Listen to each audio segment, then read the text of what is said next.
যুক্তরাষ্ট্রে অ্যাপল ও গুগলের অ্যাপ স্টোরে আবারও চীনের ভিডিও শেয়ারিং অ্যাপ টিকটক ফিরে এসেছে।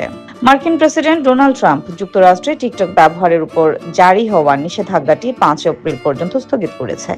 ফলে অ্যাপটি ব্যবহার করলে গ্রাহকদের আর কোনো জরিমানা দিতে হবে না। যুক্তরাষ্ট্রের চীনা প্রতিষ্ঠান বাইটড্যান্সের মালিকানাধীন টিকটকের গ্রাহক সংখ্যা ১৭ কোটি।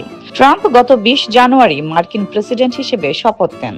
তার শপথ গ্রহণের আগে আগে যুক্তরাষ্ট্রে টিকটকের উপর নিষেধাজ্ঞা কার্যকর হয়। এতে যুক্তরাষ্ট্রে অ্যাপটি বন্ধ হয়ে যায়। প্রেসিডেন্ট হিসেবে দায়িত্ব গ্রহণের আগেই ট্রাম্প বলেছিলেন তিনি টিকটক পুনর্বহাল করবেন। ক্ষমতা গ্রহণের প্রথম দিনেই ট্রাম্প নির্বাহী আদেশে টিকটকের উপর জারি হওয়া নিষেধাজ্ঞা স্থগিত করেছেন। এতে বন্ধ হয়ে যাওয়ার কয়েক সপ্তাহ পর সম্প্রতি অ্যাপল ও গুগলের অ্যাপ স্টোরে আবারও ফিরে এসেছে টিকটক। যুক্তরাষ্ট্রের কর্তৃপক্ষ নিরাপত্তার অভিযোগ তুলে টিকটকের মালিকানা যুক্তরাষ্ট্রের কর্তৃপক্ষের কাছে হস্তান্তর করতে চাপ দিয়ে আসছে।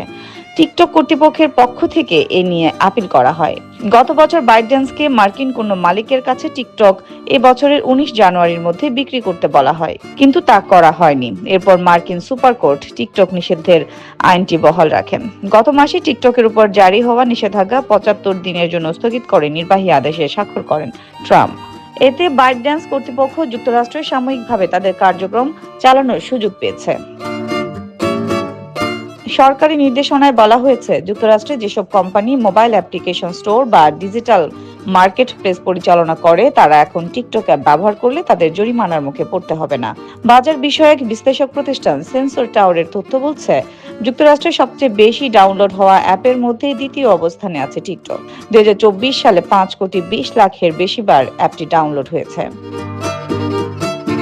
সেন্সর টাওয়ার কর্তৃপক্ষ বলছে, গত বছর যুক্তরাষ্ট্রে টিকটক যতবার ডাউনলোড হয়েছে তার প্রায় ২৫% ডাউনলোড করা হয়েছে অ্যাপল অ্যাপ স্টোর থেকে, আর ৪৮% ডাউনলোড হয়েছে গুগল প্লে স্টোর থেকে।